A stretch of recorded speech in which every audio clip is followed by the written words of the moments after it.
Is it still growing? Have you checked on that to see if it's still growing? 1 year ago, according to the previous 2 CT scanning, it was growing.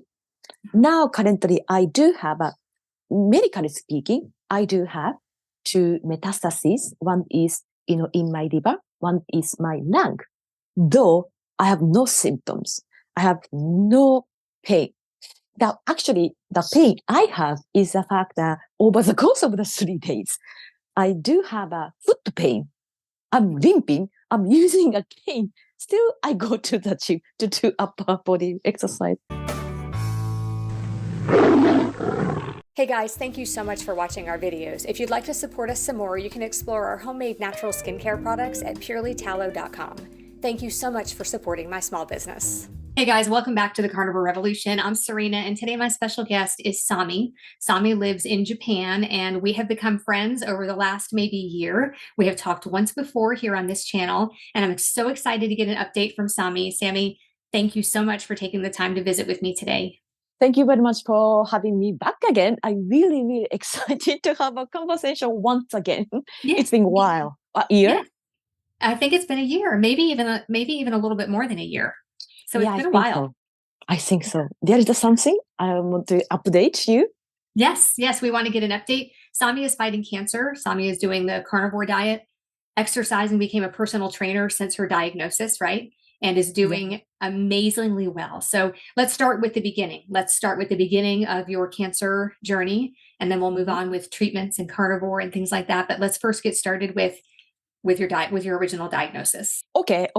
It is, so second time, I'm not going to elaborate on my cancer story. It's going to take maybe 2 hours. So let's make a long story short.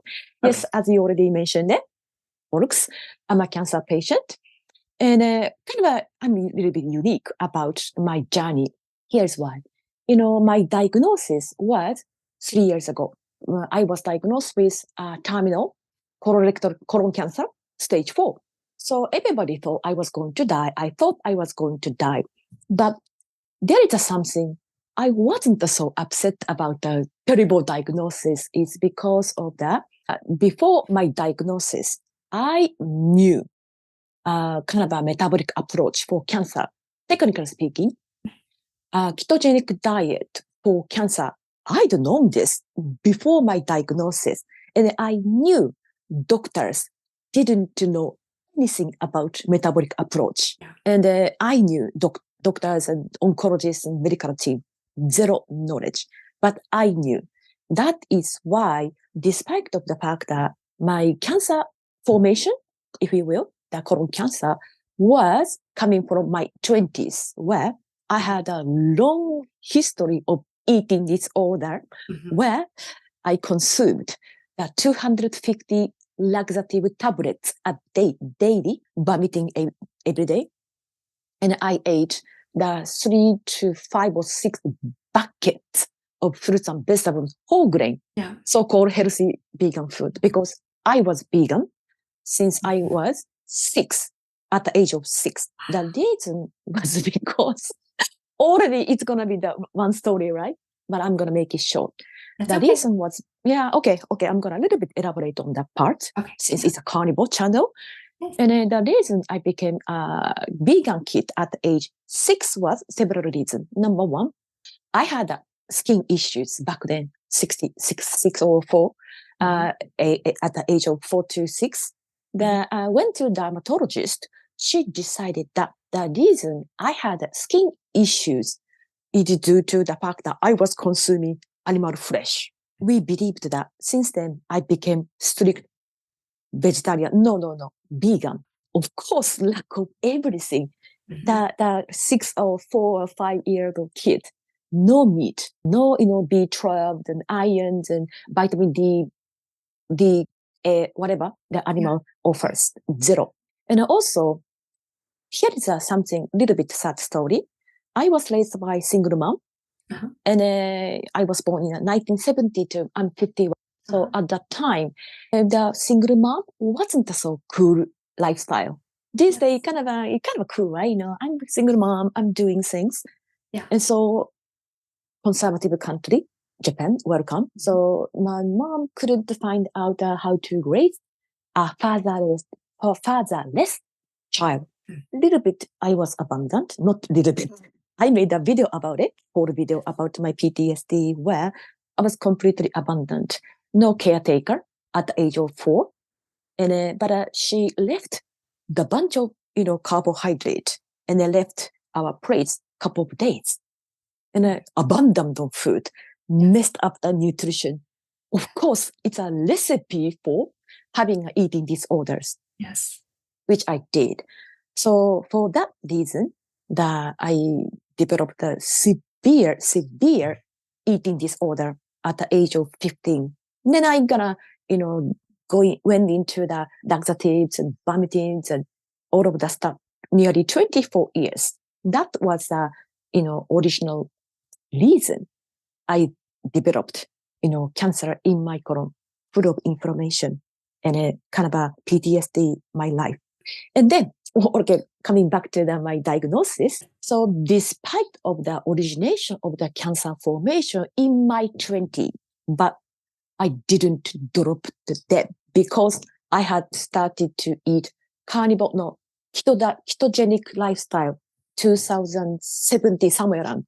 Keto wasn't a big deal, but I was able to come across the articles about ketogenic diet. The ketogenic diet originally designed for kids with epilepsy. During my, eating disorder time, all psychiatrists, they prescribed me anti-seizure drug, anti-seizure drug. And the ketogenic have anti-seizure effect. I thought that it might help my eating disorder, which it was helping my eating disorder condition to the point that even just being on a ketogenic diet, I was able to solve all of the, like a psychiatric condition, especially eating disorders. But my energy wasn't so great. I was tired. I couldn't do intermittent fasting because I was always hungry, even ketogenic diet. But in 2017, I came across, embraced the carnivore diet. That was the true game changer. So I had been, being on a carnivore nearly 5 years before my diagnosis. Okay. That is why I had something confidence in me to think that I don't think I'm going to die. That's why I was able to keep myself kind of a positive side despite of that diagnosis. So this is the diagnosis. And then 2 years later, I was invited by Dr. Sean Baker's show. And then I was on his show. Actually, I was making a tremendously crucial mistake back then. Here's why. This is something I wanted to update you. Okay. And then, before Dr. Sean Baker's show, I had a CT scan 2 times, which suggested that I developed new metastasis in my lung. But I wasn't so serious about it because I was overconfident. Hey, look, I've been, achieving my results, good results, doing carnivore and keto. I was overconfident. Even on your show, I should have said that, hey, I'm eating the chickens and pork and eggs and 8 eggs and, 12 chicken drumsticks and all. I was, blasting about my carnivore lifestyle. The reason was because at that time, I was overconfident. I thought that I was almost curing my disease called cancer. But here's the deal. I wanted to be strong. I wanted to improve my mass, the hypertrophy, as a person who really into fitness. So dietary intervention for muscle growth or muscle strength is going to be high protein intake, isn't it? Yeah. Of course, I just increase the proteins and but if you want to increase the protein intake by just eating beef is expensive. Yes. I'm one of the peasants in Japan. I can't afford to that. So instead of eating beef, which I had been eating just beef diet, so-called lion diet, but to increase the protein intake, I incorporated a variety of meat, pork, chicken, eggs, whatever you can in your hand. Yes. And then be on the Sean Baker's show and your show. There's some of the YouTubers show. I was bragging about that. Uh-huh. And then because of the Dr. Shaw Baker's appearance in his show, I was able to gain the wonderful, supportive, great people in my Instagram channel. And one of the earliest followers, she's a cancer biologist. Mhm. She is helping people with cancer by herself. Yes. She kind of became my best friend, Pia. Big Yeah. shout out to Pia. Thank you. She told me that, hey, did you check GKI number? For those people who don't know anything about GKI number, GKI stands for glucose keto index. Since cancer gets fueled by mainly glucose feeds cancer. Yes. So if you have a low glucose in your system, but still you have to walk and eat and laugh and talk, you need to have energy. And then ketones come into play. If you have a low glucose, high ketone, you are able to starve cancer, but you are going to get the full of energy from ketones. That's why, the low glucose, high ketones indicates that you have a less than 2 GKI number. Am I explaining it nicely? Yes, Do you you are. understand? Okay, Yes. good.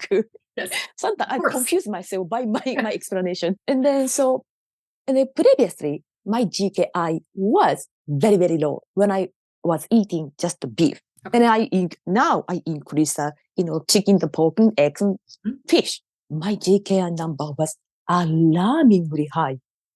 I was so shocked. Soon after be on your show, by the way. Yes. And the first attempt to lower GKI, what I did was extending my daily, time restricted feeding, like an intermittent fasting, so to speak. I tried the longer, the 20, maybe 23, 24 hours fasting. Uh-huh. My body stopped functioning. I was absolutely cranky, snappy, tired, no energy to go. Even I was kind of stopped going to the gym 2 days when I was, longer fast. Not long for those people, normal people, but for my body physiology, Yes. longer than 22 hours. No, you stop this. I got that impression from my body. And then I was like, wait a minute. When I achieved, I was able to achieve the low GKI number, I was lion diet. Yes. Let me try this one. Mm-hmm. And I tried that. Boom. Almost instantly, my GKI number plummeted. That's awesome. That's awesome. Here's my assumption. Let's think about biology of ruminant animals. Ruminant animals, by definition, they have 4 stomach chambers. That's right. With unique bacteria. So they are going to digest process their food slowly to the point that somewhat they can detoxify some of the unwanted, like compounds, chemical compounds. Mm-hmm. We feed them. This is unfortunately the rest of their life. We're going to dump them the corn, the soy, the wheat, and GMO, and sprinkling the glyphosates and stuff. So, but to some extent, they can detoxify that. So their flesh is less toxic. In contrast, monogastric animals, where the fish, the pork and chickens and stuff, eggs and stuff, they are monogastric, one stomach animals, meaning that what they eat, it's going to reflect on their flesh to some extent. But Serena, I have to mention one thing is that now currently watching our conversation, eating chicken drumsticks kind of stuff. Majority of the people, you guys are okay with just eating the animal, kingdom food. Yes. And only people who have serious conditions like myself, or autoimmune diseases or neurodegenerative diseases. I'm sorry, I can't pronounce neurodegenerative diseases, or kind of psychiatric conditions or complication, diabetes, or kind of severe, illness. You have to be a little bit careful about this kind of tiny element. But I think that most of the people who are watching this, I don't think that they have a kind of a deadly diseases like now. Here's my analogy. Every day, we breathe in a lot of air, but the air, just say that you breathe in, there are many actually nasty kind of airborne compounds, like fungi and yeast and bacteria and virus and some of your cat's hair or all of that. You breathe in, but every time you breathe the air, you're not gonna drop it because there is a filtering systems and take care of all of that. We all have it. That's why if you are on the normal carnivore diet, just eating the animal kingdom, you are absolutely okay. But if you have some condition, you might want to consider the lion diet, more purified type of carnivore diet. That is my little bit. That's something that I wanted to mention at this point. Yeah. So do you have a ketone and glucose monitor at home? Is that how do you measure? Do you measure it on a regular basis to be sure about your numbers? Good question. Yeah, maybe I should have mentioned the first is that I do have a keto module. Okay. Where it's gonna check your glucose, it's gonna check your ketones. That's gonna give you a GKI number. Yes. At the first, initially, I did check my GKI number on an everyday basis to make sure to understand what I should be eating. But now though, I do check my GKI number maybe once in 2 months. Okay. Yeah, the reason is because it's a marathon. It's not something, you do, sprinting, always obsessed with number. I don't want to have it. Especially, I am the one that, I think that you understand that the person who have had an eating disorders episode. Yes. We tend to obsess with number. Weigh yourself. Oh my goodness. Yeah. I gained a couple of ounces. We're going to get screwed up. That's why, of course, important, yet sometimes you have to live your life. Life is not, measured by numbers. Yeah. So that's why I don't check on an everyday basis. Okay. Here's one thing. I'm sorry, keep interrupting myself. No, it's okay. Thank you. I have offered free consultation or donation-based consultation with people who got cancer. Some of them, I often get asked is that, hey, Sami, in my country, there is no, keto module, no, some devices to check the ketones and, like glucose both. So can I follow your protocol, your, medical, approach, non-medical approach, metabolic approach without, checking your glucose and ketones? Yeah. My answer is very assertive. No. You have to know that where you are. It's gonna set you free after you understand your physiology. But at first, please find your way to get that's, like a GKI number checking device. That's necessary. You should buy the keto module. There should have several or many, checking devices for ketones and, like glucose. And also make sure you have to check your blood ketones, not the urine, not breath. Right. It a little bit confuse you. Yes. So where are you now in your diagnosis? Are things still growing? How are you feeling? Where are you? Thank you very much. That's the great question to talk about my relationship with my medical team.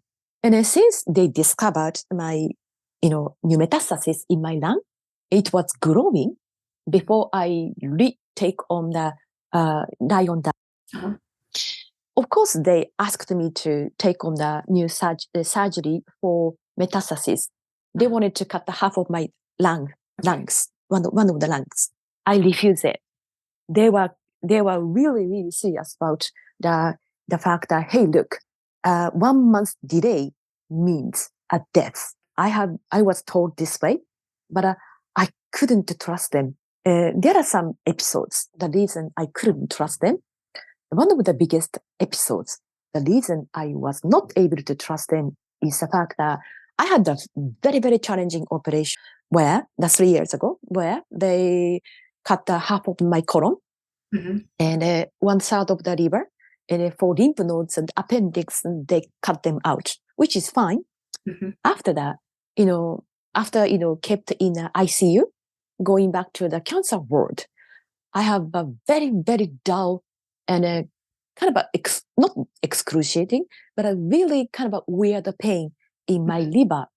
Then I told them, hey, look, my liver is hurting. Can you do something about it? Can you do some test? They go, oh, no, it's normal. You got you had a, liver surgery. Everybody is going to have a pain in your liver. They ignore my claim. And at that time, I took the painkillers 7 times a day. Didn't work. What I realized was that painkiller serves as lowering temperature effect in your body, lowering your body temperature. Yeah. Then I thought maybe I didn't have a high temperature. I did have a kind of a nagging level of the high temperature, but it wasn't so high. Then I stopped taking a painkillers without letting them know. Yeah. 3 hours later, my temperature went up to 41 degrees Celsius. You don't know the Celsius, right? Let's say extremely A high. lot. A lot. Let's say extremely a lot or whatever. Yes. And they freaked out. And they kind of operated some emergency surgery where I was almost have sepsis. Wow. Because of my liver had been accumulating the pus and blood and gunk. They ignore that.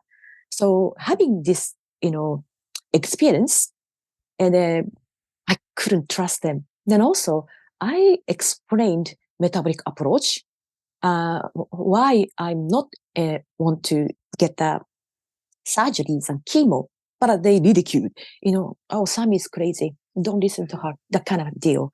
Yeah. So that's why I couldn't trust them. Even I was told that one of the doctors from Dr. Seafried, Seafried is one of the most well-known cancer biologists in Boston College in the States. The doctor that told me that maybe we would recommend you to take on the surgery. But I just couldn't trust them. So that is why I haven't gone back to the hospital more than a year. That currently no doctor supports my cancer treatment or management. They stopped asking me to go back to the hospital. Why? Because just monitoring the cancer patient is not their game plan. They have to have some kind of a business, like a protocol. So sad.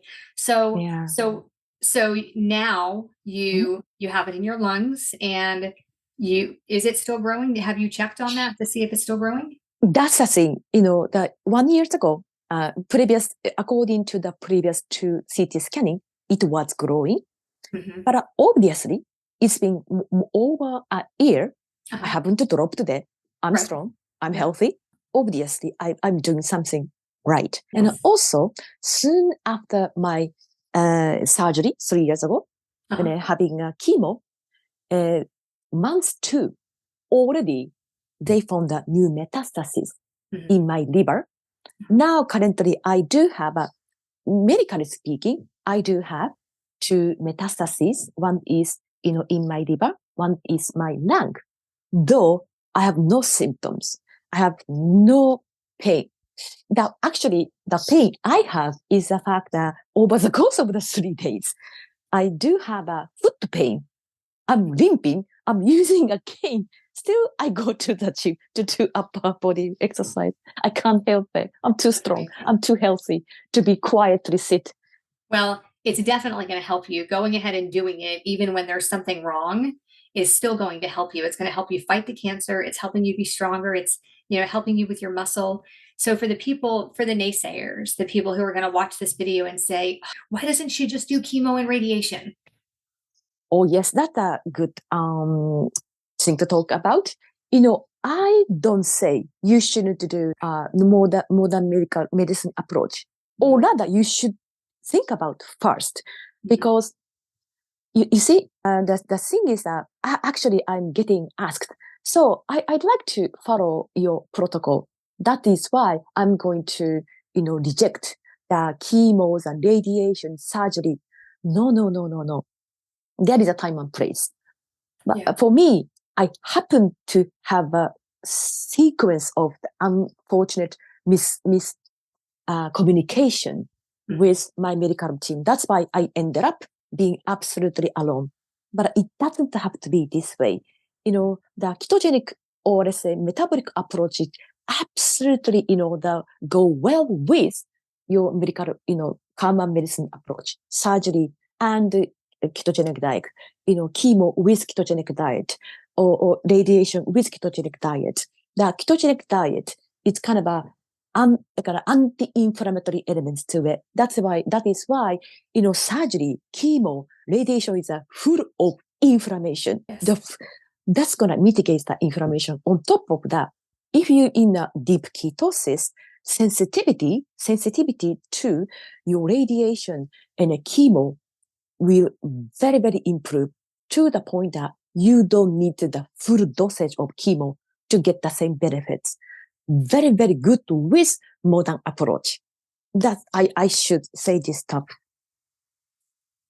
Well, I think that you look amazing and you're still exercising and you're still getting out every day. Whatever you're doing is clearly working, Sami. Yes. But here's my, let's say, philosophy. Okay. My goal is not something I'm going to live forever. Extension of my life is not my goal. Mm-hmm. You can do it, like a sedentary lifestyle, then put up the machine. You can live longer. Still, you can live longer. My goal is I live better today. Yes. Maybe I live better tomorrow. That's it. Thinking about, in 5 years, in 10 years, who cares? Who knows? Maybe I'm going to drop dead maybe 3 days later. If I die tomorrow, it's not the sign of failure. Already I reversed the odds and achieved my life. So that is why, I always say that I'm not going to cure my cancer. I'm not going to cure your cancer. Mm-hmm. Just that I am going to improve my life. I am going to help you improve your life. Mm-hmm. This is my way of thinking about, my cancer management protocol. So for you, it's become more about the quality of life than the quantity. Oh, yes. Can I say about Japanese longevity? Yes. Little bit off the topic. Is it okay? Yes, absolutely. Yes. Yeah. This is something I always kind of think about the fact that many foreigners have a romanticized idea of thinking about Japanese people longevity. It is true. Generally speaking, we do have a better position in terms of the metabolic health compared to the other Western societies. It is true. It is true that we live much longer than you guys. Doesn't necessarily the, advanced aged people, they are having a great, kind of like a last stage of life. My boyfriend's mom, she's 100 years old. Amazing. So yeah, massively amazing thing to do. Yes. We go to the facility monthly. Go in there.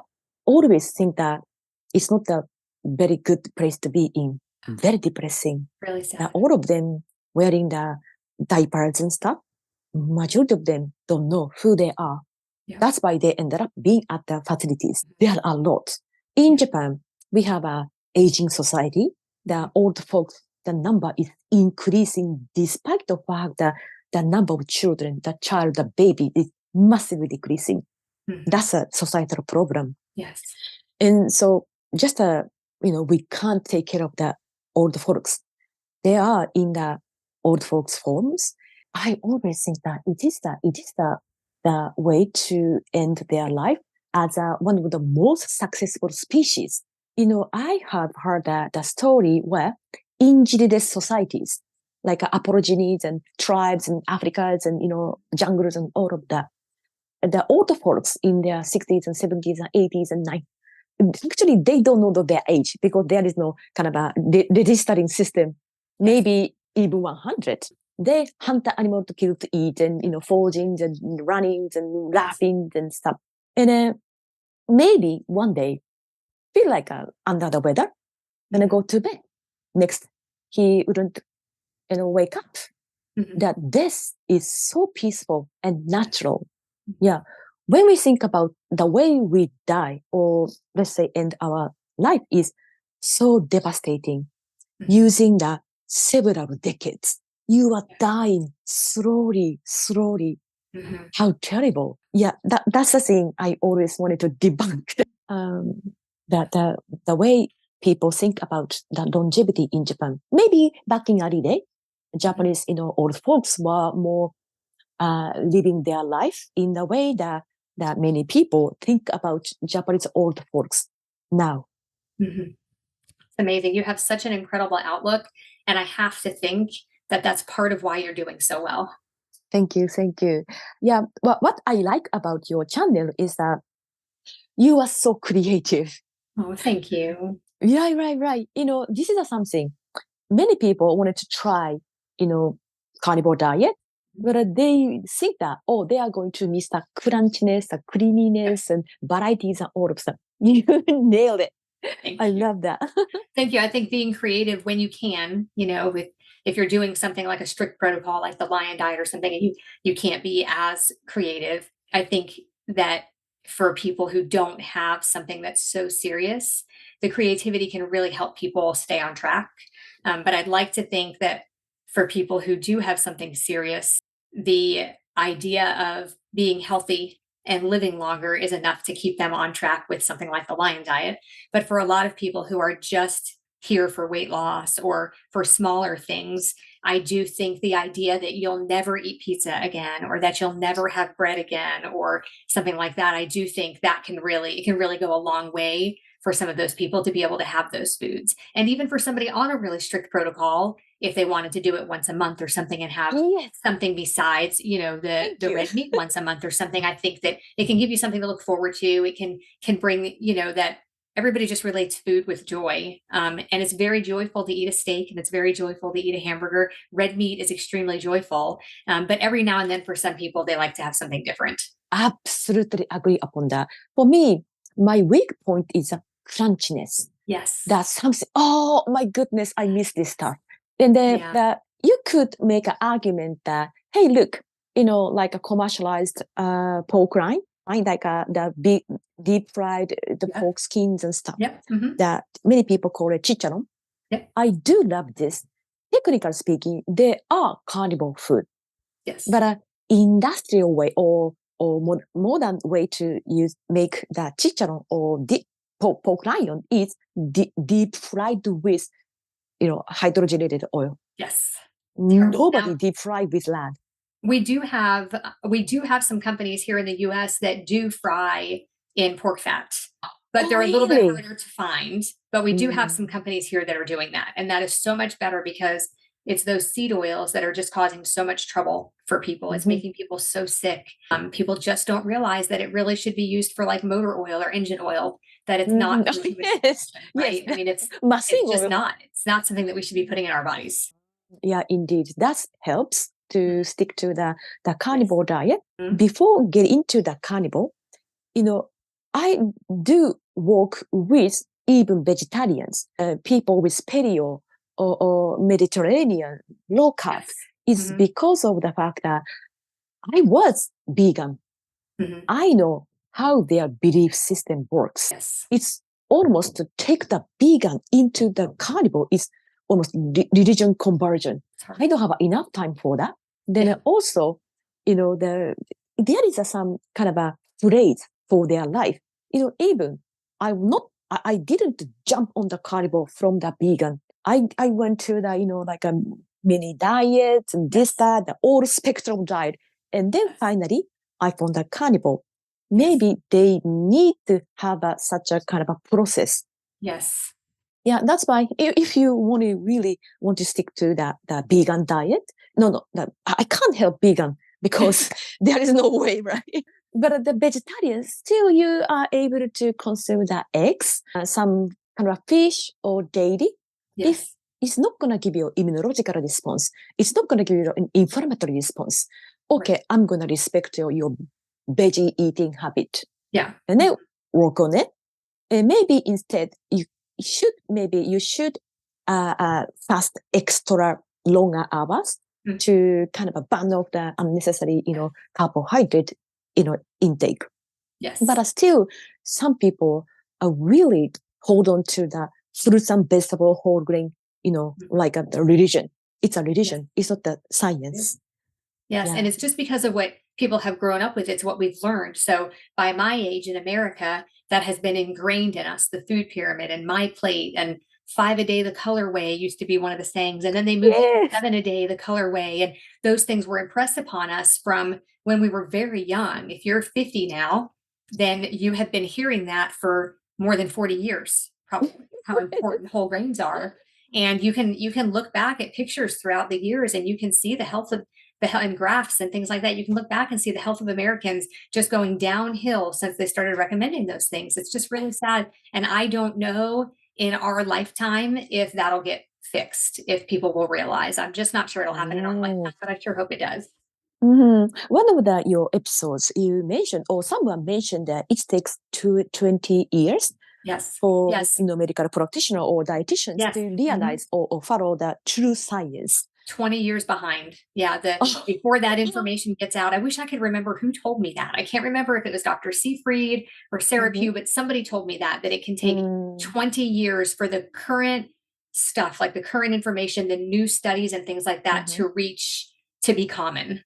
And so that's a really long time for people to be sick. Yeah. When you think about it, Serena, 20 years ago, we were kind of using the dial-up to connect the internet or fax machine. This level of the intervention, we are trying to teach us. They are trying to teach us. It's insanely ridiculous. Yes. Really. And on top of that, I'd like to little bit touch upon this subject where I start up the new YouTube channel. And the reason is because previous channel was censored. Many video was taken down because I'm talking about the cancer, this cancer, that, and metabolic approach is good kind of stuff. That's why I established that. And I don't use the word cancer. I always use the big C's and C's and kind of play with the words. But comment section, my followers and subscribers, they use the word very freely. That's why already the one of the comment section was disabled. And this is a thing that we think that, we are getting free information. Look the Google thing. But the information we are getting from them is already skewed. Yes, already. It's already skewed for sure. Yeah. And then please people try this anti-cancer food. Please try this. What you're going to get is a fruits and vegetable. Yep, always. And then the juice. And then you go page 1, 2, 3, 4, 5, 6. You're never gonna find meat. No. And then the meat cancer. Google it. Always carcinogenic. Always comes. Meat can causes cancer. Of course it is. That kind of the deal. And it's all about the algorithm controls what you are supposed to be thinking. That's why don't Google it. This is my advice. I tell people with cancer. And also, you can, diagnose your whatever the cancer you have, and it always give you a very, very bad consequence or end results. You are almost, I got the stage 1, I'm gonna die soon. This, the negative information you are getting by Googling, how very vulnerable for us to get that information from free sources. Now, can I mention about eating disorders? Yes. Talking about, Google. Yes. That if I'm as I mentioned that I was suffering eating disorder 24 years. Long enough to, know this. That's why I wanted to talk about this, eating disorder with you, Serena. Google it. How to cure eating disorders. The results are going to be, they're going to the psychotherapist, and mindful practice, meditation, go for a walk, and mindful eating. Nothing wrong about them. Nothing wrong. Do it. Better than doing nothing. Yes. But here's the true fact about eating disorder, in my opinion, who had suffered enough. It is nutritious deficiency disease. Yes, I did have a terrible PTSD. Please check out my new YouTube channel. I'm going to promote this later on. Absolutely, yes. Thank you. And I had a very, very bad PTSD experience. But it is true that statistically speaking, the people who have PTSD episode have higher chance to develop eating disorders. No doubt about that. But almost all eating disorder sufferers must have had self-induced calorie restriction. You must have starved yourself first. This is 100%. Anorexia is a little bit has a complex stories, but I'm trying to this moment, I'm trying to focus on the binge eating side. You did starve yourself, hypocaloric or excessive exercise, burn the calorie than you have. What's going to happen is that you have two types of brain functions. One is, logical brain. Your front contrast logical brain knows that why you are burning more fat or reducing your calorie intake. But the different type of brain called like a survival brain, reptile type of brain, it doesn't know why am I getting a low calorie? Why burning more calorie? It gets freaked out because over the course of the human history, what killed us the most is not the wars, it's not the coronavirus, it's starvation. That's why our body has been equipping how to deal with starvation. Couple of things after the calorie restriction happens is that one, your brain gives you a ravenous hunger, the food-seeking behavior, and it's not something your brain goes mad. It's working properly. That's why you are going to be ravenously hungry. That's the one thing. And also, it's try to stop you from burning calorie by lowering the metabolism. How they do it? Gives you let's say, reverse T3 hormone. The thyroid hormone controls your metabolism, especially T3 hormone. I'm not going to get into the geeky part. So reverse T3 is a kind of a antagonize the, fat burning hormone. That's why you will lower your metabolism. And that is why in the last century, Weight Watchers or Biggest Losers, what they did, very, very low calorie and excessive runnings and cardio exercise. Initially, they would lose their weight, but a majority of the participants weight gain back even more. They got the broken, like a metabolism. And so going back to the eating disorder, you think that, okay, I'm going to lose weight. I'm going to go on a low calorie diet. Your body freaks out, or brain freaks out rather. And you are going to have a uncontrollable hunger. It lasts long enough. It's going to be habitual. Yes. That is why, the first, let's say, remedy, in my opinion, is that just to trust your body and increase the calorie intake and fat intake, hopefully animal fat. Yes. When I say calorie, some people get, offended by it. No, calorie matter. What that's not anything about biology. Just like the calorie means that energy. Let's call it energy.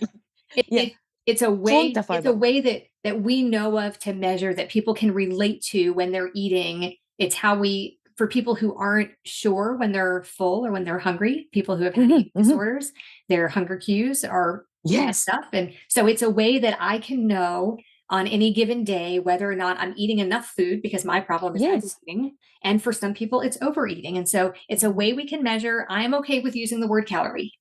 Yeah, great. Thank you, but it's more measurable, quantifiable, some elements, right? Not that, calorie in calorie, the thermodynamic bullshit. We know this. Just increase the energy, in your diet. And also why I'm advocating animal fat as a fat is because when I was a plant-based ketogenic dieter, despite of my high calorie intake, I go 3,000, 4,000 because I was drinking, olive oil. Okay. Because I was subscribed to Steve Gandry's and stuff. Yes. But I was always hungry. I couldn't do longer than 40 hours fasting by drinking, olive oil. And then became carnivore. The animal fat, your body knows how to process it, how to use it. Thinking about the history, always we relied on the animal fat. That's why that, I'm getting I would say calorie, I'm getting energy, I'm going to use it. That's why, very important to, to take the animal fat over plant oils. Yes.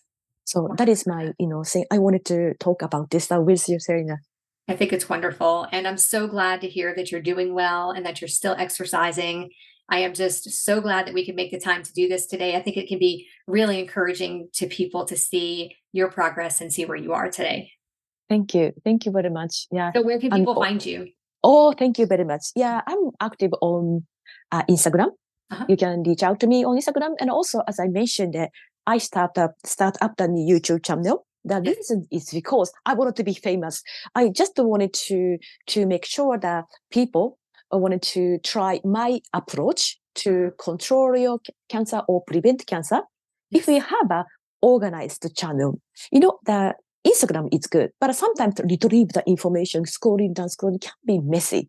Yes. That is why, I wanted to reach out to more people with cancer by, making a proper how to do metabolic approach, information. So my channel, the name of the channel is called Sammy and Johnny Health Chat. Okay, say it one more time. Crazy. Yeah. That's Sammy and Johnny. I have a, partner called Johnny and a health chat. This is a YouTube channel.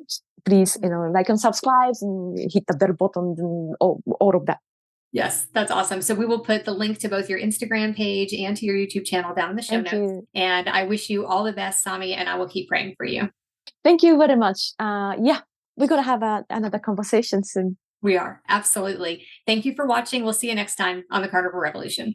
Bye-bye. Very good, Sami.